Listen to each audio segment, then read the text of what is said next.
निर्दोष आदरणीय लालू प्रसाद जी हैं, और जो फैसला हाई कोर्ट से माननीय हाई कोर्ट से होगा उसके विरुद्ध हम सब सर्वोच्च न्यायालय में जाएंगे। आशा क्या है सर? 18 तारीख को फैसला आना है। सीबीआई कोर्ट से 18 तारीख को फैसला आएगा दोषी की बात।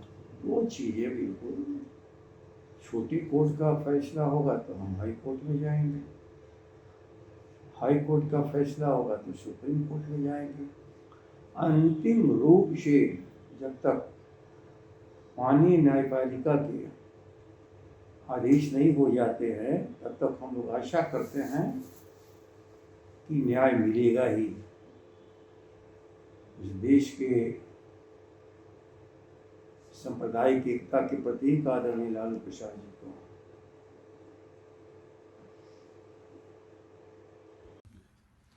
एक कहावत है, जैसी करनी वैसी भरनी, बोया पेड़ बबूल का तो आम कहाँ से होए।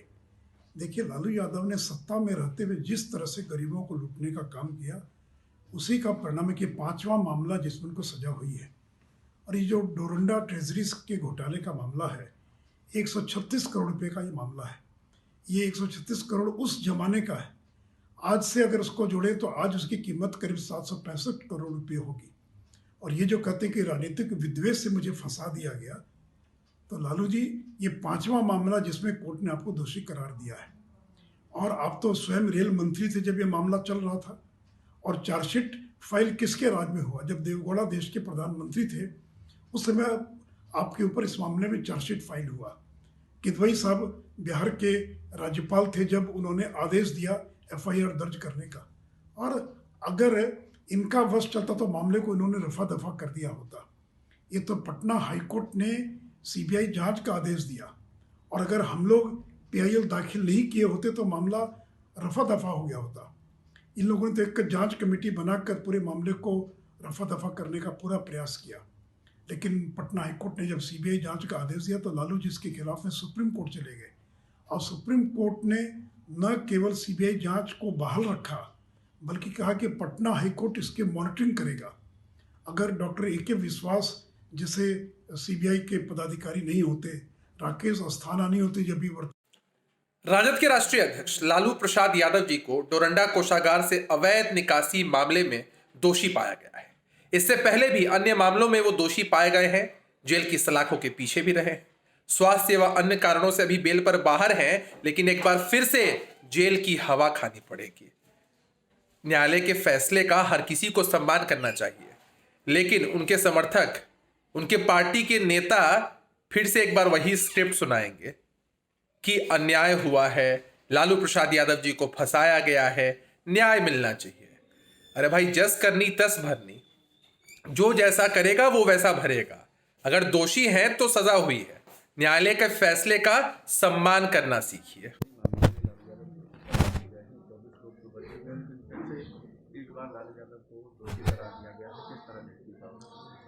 देखिए, यह तो न्यायालय का जजमेंट है, न्यायालय के जजमेंट पर कुछ बोलना नहीं चाहिए। लेकिन निश्चित तौर पर अभी तो सुप्रीम कोर्ट भी है उनको अपील करने के लिए। लेकिन हम लोग बहुत दुखी हैं कि उनको आज दोषी करार दिया गया, क्योंकि हमको लगता है कि ऐसे न्यायालय पर हम कोई कमेंट नहीं करेंगे, उनका तो जजमेंट ठीक ही होगा। लेकिन उनके जो पेपर्स जो सरकार के द्वारा, हमको लगता है कहीं ना कहीं उनको फंसाने का भी काम किया जा रहा है, क्योंकि वह जो बिहार को, गरीब लोगों को उठाने का काम किए हैं, मजबूत करने का काम किए हैं, निश्चित तौर पर ये उनके लिए जो निर्णय आया है ये पूरे बिहार के लिए दुख होने की बात है। और हम आशा करेंगे कि सुप्रीम कोर्ट में वो अपील करके फिर से बरी होने के लिए अपनी सफाई दें।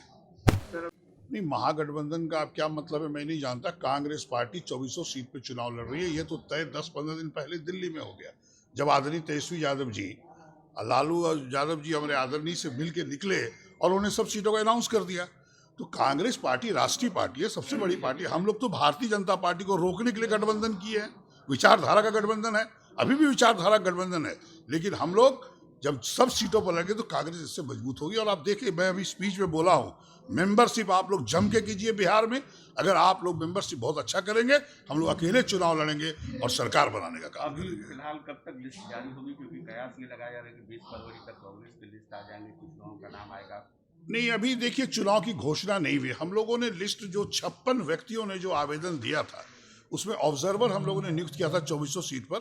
ऑब्जर्वर ने कुछ जगह रिपोर्ट दे दिया है, उसी आधार पर आप कह रहे हैं कुछ सीटों पे निश्चित तौर पर 8-10 सीट पे तो कल आगे है ऑब्जर्वर का रिपोर्ट, वो तो ऊपर हाईकमान को चला गया, राठौर जी आए थे। लेकिन चंद दिनों में ही, अभी चुनाव घोषणा नहीं हुआ, हम लोग सब आला कमान से निर्णय लेंगे और हम लोग जो मजबूत प्रत्याशी उसको लड़ाएंगे और चुनाव जीतने का काम करेंगे। सर, डिजिटल सदस्यता अभियान है, आज शुरुआत हुआ है, प्रशिक्षण भी आप लोग दे रहे हैं, क्या उम्मीद है कितना तक आप सदस्य बना पाइएगा? देखिए, हम लोग का तो टारगेट है 50 लाख का इस बार बनाने का। और हम जो भारतीय जनता पार्टी ने जिस तरह से युवकों को रोजगार देने का काम नहीं किया है, आपका शिक्षा व्यवस्था चल रहा है। देखिए, 3 चीज डिमांड चाहिए सबको, शिक्षा, स्वास्थ्य की अच्छे से इलाज हो, और तीसरा रोजगार। ये 3 चीज चाहिए, बाद बाकी जनता को कुछ नहीं चाहिए। ये तीनों चीज में सरकार एनडीए फेल है, जनता समझ रही है। और उन्होंने 2 करोड़ युवकों को रोजगार देने की बात की थी नरेंद्र मोदी जी प्रधानमंत्री ने। फिर इस बार भी बजट में 60 लाख लोगों को रोजगार देने की बात की है। तो रोजगार तो मिल नहीं रहा है, उल्टे 2-2.5 करोड़ बेरोजगार हुए हैं। इसलिए जनता समझ रही है, और जो बच्चों को पढ़ा रहे हैं रोजगार के लिए, निश्चित तौर पर वो कांग्रेस की ओर देख रही है। और अगर मेंबरशिप बनेगा, हम अकेले दम पर लोकसभा भी जीतेंगे और बिहार में भी विधानसभा भी जीतेंगे। अगर आपको हमारा वीडियो पसंद आया हो तो इसे लाइक करें, सब्सक्राइब करें और साथ ही बेल आइकन दबाना ना भूलें।